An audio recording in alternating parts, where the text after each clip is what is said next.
Hey everybody, welcome back to another video. I hope you are having an amazing day so far. Today we are going to be reacting to Black Hawk, the frontline utility helicopter. Now, Black Hawk Down is probably one of my favorite movies. I have got a few favorite movies. I'm not going to list them all, you're not really interested in that, but Black Hawk Down was a great movie.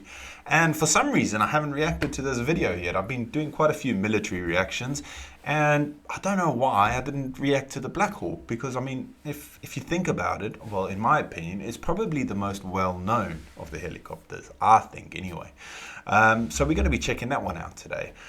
If you haven't done so already, please make sure you hit the subscribe button, and if you're feeling extra frisky, you may as well hit the like button as well. I do have a Buy Me a Coffee page, linked down in the description if anyone wants to buy a coffee to help support the channel, but please do not feel any obligation to do so. And without further ado, let's get into the Black Hawk, the frontline utility helicopter. It's a beast. Meet the iconic UH-60 Black Hawk helicopter.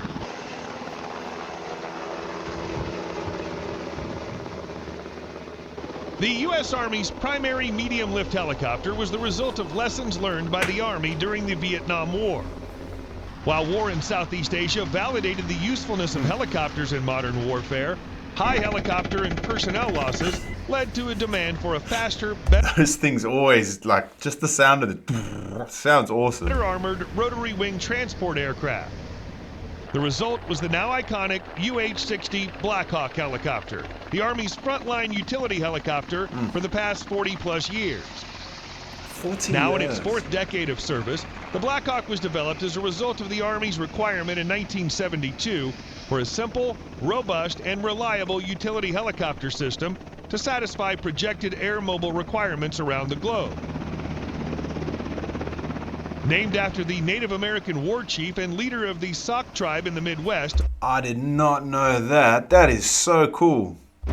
Named after the Native American war chief and leader of the Sauk tribe in the Midwest, Black Hawk, the first production UH-60A was accepted by the Army in 1978 and entered service in 1979 when it was delivered to aviation components of the 101st and 82nd Airborne Divisions. Over the years, the helicopter has been modified and upgraded to support evolving missions and roles, including mine laying, medical evacuation, and special operations. Today, the Army continues to integrate emerging technology enhancements into the Black Hawk fleet to increase the performance, reliability, availability, and maintainability of the platform through addition of technology such as the integration of the improved turbine engine, upgrades to the airframe, including an improved troop seat for additional crashworthiness, and a lightweight composite all-moving tail. Developing and fielding an aircraft that has earned and maintained an extraordinary reputation of remarkable service supporting soldiers over a full spectrum of military operations these past 40-plus years is the direct result of the incredible efforts of all the government and industry teammates who've supported the Black Hawk program throughout the history of the program, said Colonel Billy Jackson, Program Manager for PO Aviation's Utility Helicopters Program Office. I'm exceptionally proud of this team and the Herculean effort everyone puts into managing a very complex program with such sustained success. For nearly half a century, the Black Hawk has served remarkably as the primary medium-lift multi-role helicopter. Okay, I don't know whether they're going to get into it, but if you know how many people can fit in there, let me know, please, because that's freaking... The amount of seats I saw, it's a beast, isn't it? No wonder it's the most utility... Although it's been around for longer than most of the current generation of soldiers it supports, don't expect to see it fly off into the sunset anytime soon. Black Hawk helicopters first saw action in the invasion of Grenada in 1983, followed by the invasion of Panama in 1989. The UH-60 saw extensive use in the 1991 Gulf War and the 1994 humanitarian mission in Somalia, where they participated in the famous Black Hawk Down raid and ensuing battle. In the time after the September 11th attacks, Black Hawks have operated extensively in both Iraq and Afghanistan. In 2011, it was revealed that highly modified UH-60s had participated in the raid to kill Osama bin Laden. The Black Hawks are believed to incorporate a low-noise blade configuration, anti-radar paint coatings, treated windshields, and several hundred pounds of modifications to the aircraft's physical shape to make it less visible to radar. At least one modified Black Hawk participating in the raid was destroyed by U.S. forces after suffering a hard landing. Jeez. Today's modern Blackhawks can cruise at speeds in excess of 174 miles per hour and climb at 1,315 feet per minute. They're operated by 2 pilots and 2 chiefs or gunners, but they can accommodate as many as 11 geared-out troops ready for a fight. Heck. And if it's a fight, I was gonna guess 6 or 7. 11. Thereafter, Blackhawk Plus the 2 pilots can and carry the 2 as many gunners. as 16 Look at highly that. accurate Hellfire missiles and even air-to-air Oh weapons my like the God. AIM-92 Stinger missile. Mounting locations on either side of the helicopter Knock knock, who's there? You fucked up. allow Bang. for 50 Excuse my caliber language. GAU-19A machine guns, M240 7.62mm machine guns, or a General Electric M134 7.62mm 6-barreled minigun for additional firepower. Extra Hellfire missiles can even be carried internally and then loaded into the launchers by the That is helicopter's insane. aircrew to increase its longevity in an engagement. Whoa. Blackhawks can take a lot of punishment, and they can operate in a lot of very tough environments, said Phil Linder, a former Army National Guard Blackhawk pilot, tells reporter, whether it's sand or snow, hot or cold weather, they're really built to operate in tough terrain.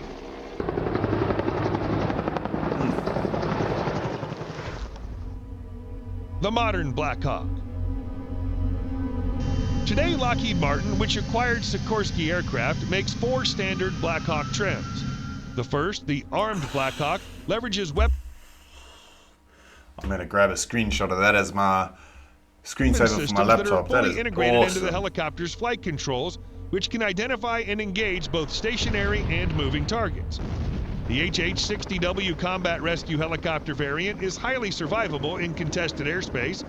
Designed with the specific needs of the U.S. Air Force in mind, the UH-60W, sometimes called the UH-60 Whiskey, comes with doubled fuel capacity for long-range rescue operations.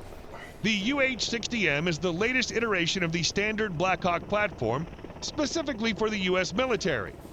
This helicopter leverages a wider rotor blade, creating an additional 470 pounds of lift, and comes equipped with the latest avionics and cockpit displays. Just looking at those displays, I'd be so freaking confused. The amount of training these guys have must be off the charts, because it just looks like a bunch of squiggles and lines. The final version, the S-70, is a version of the UH-60M built for Poland and other countries. Blackhawks are awesome because the bird can touch down, dump its occupants, and be out of there much faster than a CH-47, said Luke Ryan, a former Army Ranger. H-60s are great for fast roping.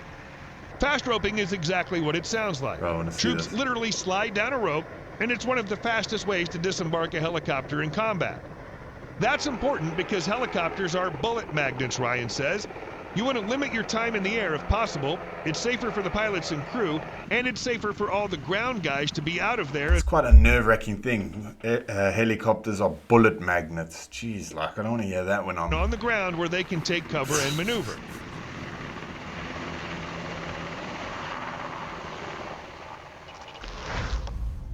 "40 years of flying."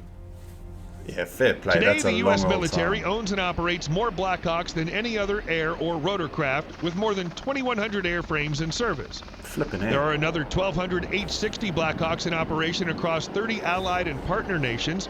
Nearly 50 years after its first flight, the Army still considers the Blackhawk to be one of America's most important tools for expanding partner combat capacity and military capabilities.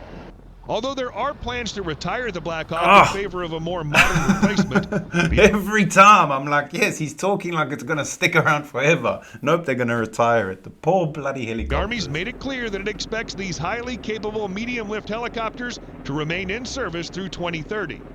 In what may be the biggest shift for Blackhawks in the history of these rotorcraft, Sikorsky is already working on converting older Blackhawks into fully automated drones, working alongside DARPA's Aircrew Labor and Cockpit Automation System program.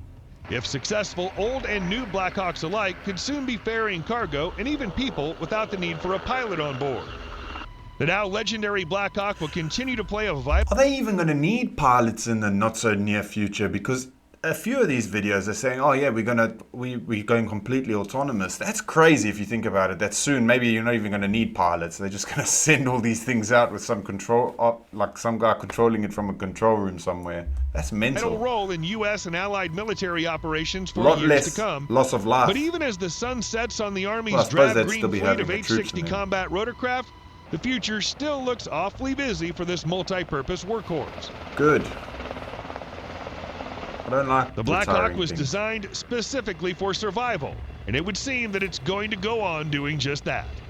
The UH-60 airframe will continue to serve until the early 2030s, when it'll be replaced by the Joint Multi-Role Medium Helicopter, part of the U.S. Armed Forces Future Vertical Lift program. The two primary candidates are the Sikorsky-Boeing SB-1 Defiant and the Bell V-280 Valor. This thing looks mental. I want to find a video of this thing. This thing looks insane. Whichever aircraft wins, the UH-60 is guaranteed to be replaced with a bold new design that reaches new heights in speed and performance. In the meantime, the Army's preparing to field the new UH-60V, which upgrades older helicopters with an all-digital cockpit. The UH-60's design, influenced by the battlefields of Vietnam, will almost certainly fly in one form or another for a half-century or more. Oh yes, that's good news.